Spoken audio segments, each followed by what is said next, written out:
Hello dear comrade, welcome back to my new vlog.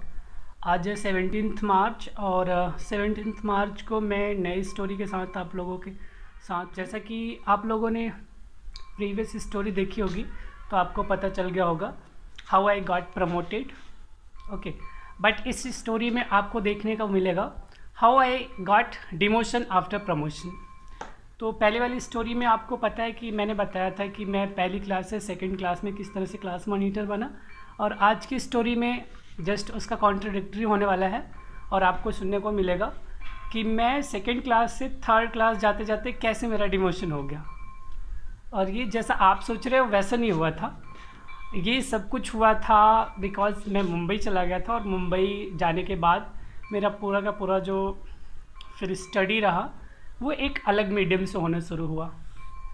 और इसका कारण ये रहा कि जब मैं मुंबई गया अपनी मॉम के साथ, तो मेरे नाना और नानी जो थे उनका मन था कि मैं मुंबई में मतलब पढ़ाई करूं, और मराठी मीडियम या इंग्लिश मीडियम से। तो स्टार्टिंग में इंग्लिश मीडियम एक्चुअली यूपी में तो था नहीं उस टाइम, तो हिंदी मीडियम से था मैं। जब वहाँ गया तो शुरू में ये हुआ कि पहले तो मैं मराठी मीडियम से पढ़ लेता हूँ, उसके बाद जैसे क्लास 6 या 9th में जाऊँगा तो फिर अपना मीडियम चेंज करूँगा from Marathi to English. But होता क्या है, मेरे बचपन की शरारत है। मैं अपनी लाइफ में सबसे ज़्यादा शरारत मुंबई में किया हूँ। उसके पहले गांव में मतलब बहुत सीधा था, बट मुंबई जाने के बाद मैं थोड़ा सा बिगड़ गया था, क्योंकि वो इफ़ेक्ट पूरा का पूरा पड़ा था। मेरे मामा के यहाँ का ही एक लड़का था, उसको देख करके उसके जो बचपन के नखरे थे ना, उसको देख करके मेरे अंदर भी इस तरह की कुछ निगेटिव एटीट्यूड आने लगे थे, और मेरे ही नखरे मतलब बढ़ गए थे। तो होता क्या था, अगर कभी किसी बात को लेकर के कोई भी मुझे मतलब मिसट्रीट करे, मिसबिहेव करे या तो डांट दे, तो मैं कहीं ना कहीं छिप जाता था जा कर के। जैसे गैलरी होती थी जो, उसमें जाकर छिपता था, या तो मकान में जो गजीबो होता था जिसको हम मचान बोलते हैं, तो उस पर भी जाकर छिप जाता था मैं। और या तो कभी आउटसाइड भी चला जाता था। तो इस तरह की चीज़ें मतलब वहाँ पे होती थी, जिसके कारण एट लास्ट मतलब कि मेरे नाना और नानी ने डिसाइड किया कि मैं अपनी मॉम के साथ घर जाने वाला हूँ, जब मेरी मॉम रिटर्न हो रही थी घर। और वहाँ पे जो मज़े किए उसके सच में अलग ही मज़े थे। महाराष्ट्र के वो बचपन की जो मेमोरी है सच में हमेशा के लिए वो एक रिमेम्बरेंस के रूप में है, क्योंकि उस टाइम साइकिलिंग मैंने वहीं से सीखा था। वहाँ पे मतलब रेंट पे ऐसे मिल जाते थे साइकिल, मतलब कि उस टाइम तो शायद 1 रुपीज़ पर आवर्स ऐसे कुछ चलता था वहाँ का रेंट। और मेरे मौसी के 2 लड़के थे और मैं, 3 लोग हम लोग साथ में घूमने जाया करते थे, और लगभग तीनों सेम एज के थे। हाँ, बड़ा वाला मौसी का लड़का वो थोड़ा ज़्यादा एज पे था, और छोटा वाला तो मेरा ही सिमिलर था, नियर अबाउट। बड़ा हो गया या छोटा एक में भी मुझे पता नहीं, याद नहीं है।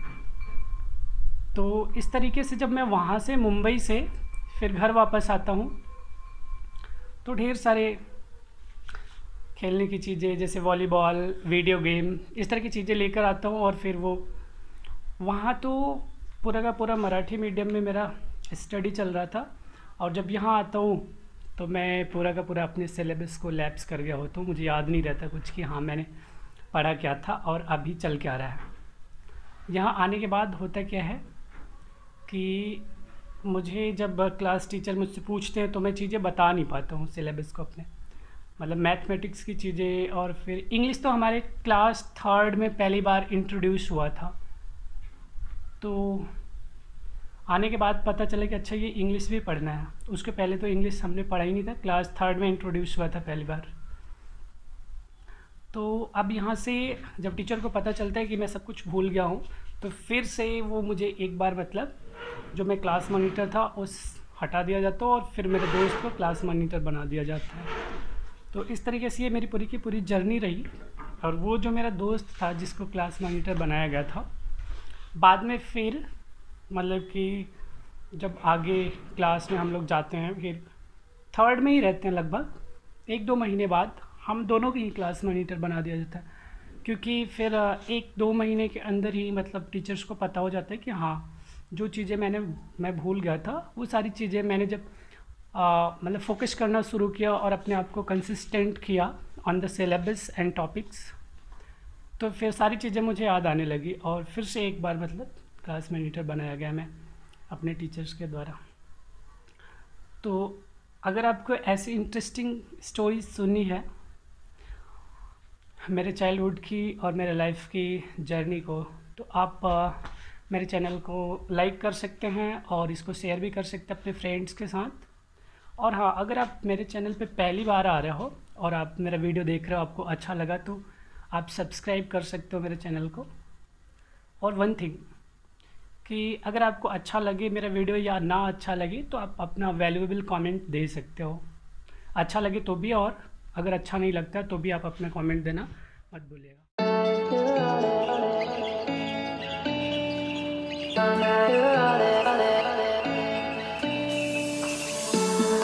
I could wait 1,000 days. You never wait for me. You never wait for me. Even when I ran away, you're all that I could see. You're all that I could see. When I could hardly walk on my own, I had to lift myself out of the trench below. Haven't I suffered enough to let you go? You're all that you, I had you gone, I'm right.